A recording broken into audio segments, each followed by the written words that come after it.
मैंने ये बजट को बहुत गौर से सुना और इस बजट में खासकर गरीबों के लिए, लोअर मिडिल क्लास के लिए और मिडिल क्लास के लिए भी कुछ भी उन्होंने नहीं दिया।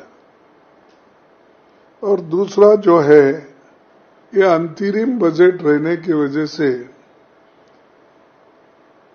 उन्होंने कोई ठोस अनुष्ठान करने का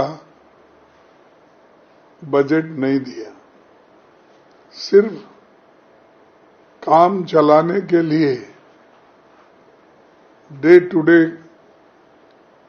अफेयर्स के लिए ही उनका बजट है।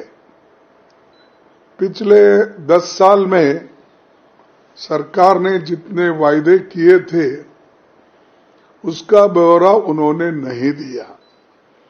उसमें कितने पूरे हो गए और कितने बाकी है, और बजट में उन वायदों का क्यों नहीं जिक्र किया।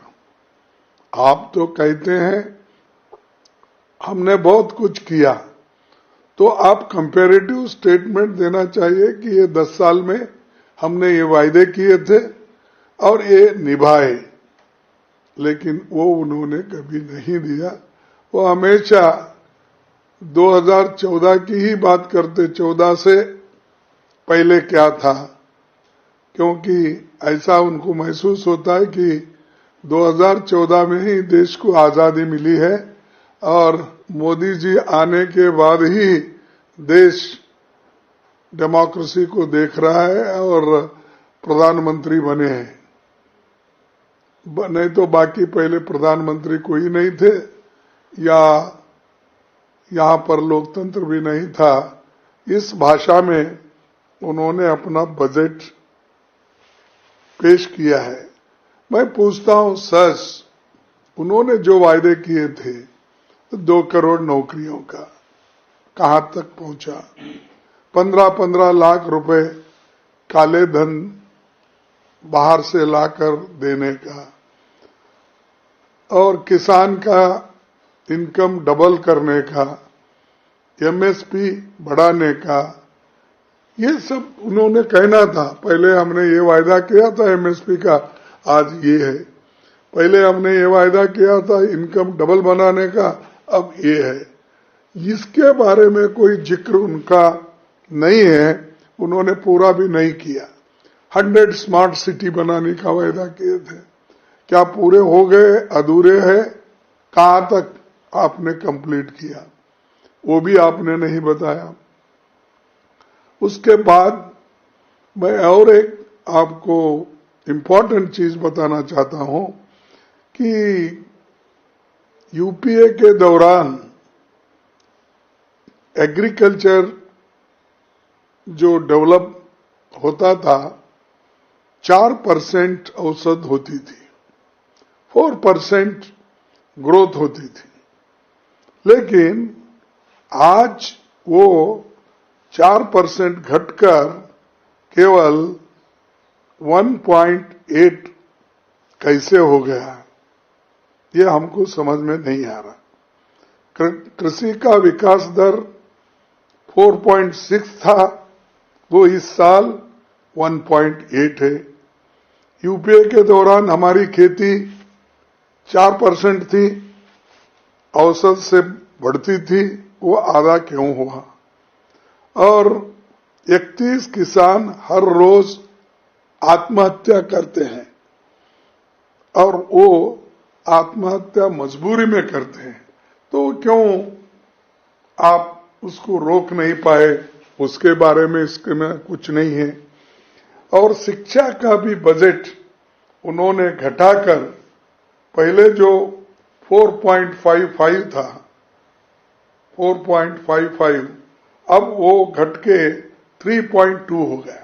यानी शिक्षा के तरफ भी आपने ध्यान नहीं दिया, किसानों के तरफ ध्यान नहीं दिया, गरीबों के तरफ ध्यान नहीं दिया, मिडिल क्लास के तरफ भी आपने ध्यान नहीं दिया, सिर्फ आप अपने रंगीले भाषण को आप बोलते रहे।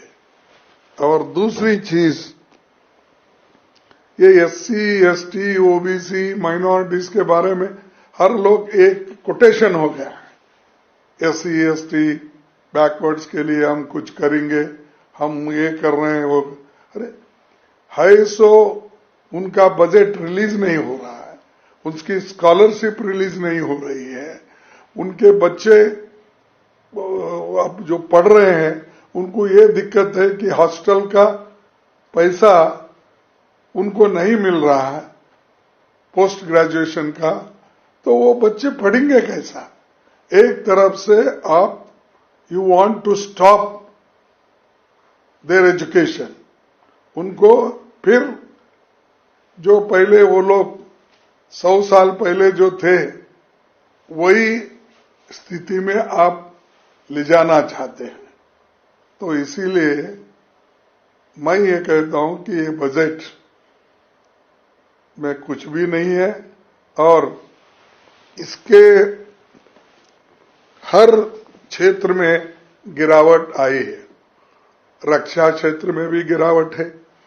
सालाना ये तो मैंने कहा 2 करोड़ नौकरियों का, वो तो रोज पर रोज अनएम्प्लॉयमेंट बढ़ते जा रही है। और आज जो जीएसटी है वस्तुओं पर 5% से 18% जीएसटी फिर क्यों लगाया? ये गरीबों के लिए जो वस्तु थे एसेंशियल कमोडिटीज, वो एसेंशियल कमोडिटीज के ऊपर लगाया आपने।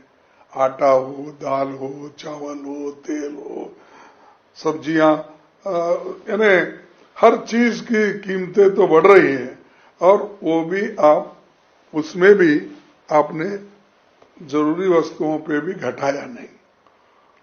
और तीसरी चीज, आम आदमी का इनकम कहां बढ़ा? ये जो दावा करते हैं कि आम आदमी का इनकम बढ़ गया, कहां बढ़ गया?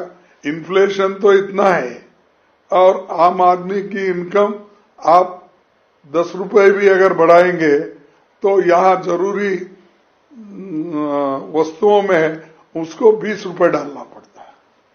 तो ये जो है ये रूरल वेजेस घट रहे हैं, इंडेक्स के तहत उनको नहीं मिल रहा है, नरेगा के काम भी बंद हो गए। 100 दिन देने का आपका वायदा था, वो घटकर आज आ गया 17-18 दिन काम करने का, क्योंकि आप पैसे ही नहीं रिलीज करते। आप कहते हैं कि खर्च नहीं हो रहा इसलिए हम नहीं दिए। तो अरे आप पैसे रिलीज करते गए तो ही वो मिलता। और आधार बेस्ड काम करने से, इसको लिंक करने से आज गरीब परेशान है, क्योंकि कहीं जंगल में रहते हैं ट्राइबल लोग, एससी एसटी के लोग, कहीं अपने गांव के बाहर रहते, उनको कोई मालूम ही नहीं होता कि आधार कार्ड ये लेना इसके साथ या ले जाना।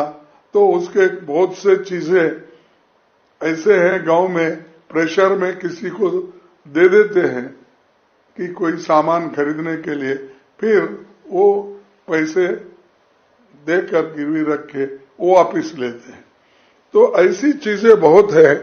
और वो कह रहे हैं कि 10 साल यूपीए का, 10 साल जो है एनडीए का कंपैरेटिव व्हाइट पेपर वो देना चाहते हैं। अरे व्हाइट पेपर क्या, हमारे सवाल के जवाब दो ना।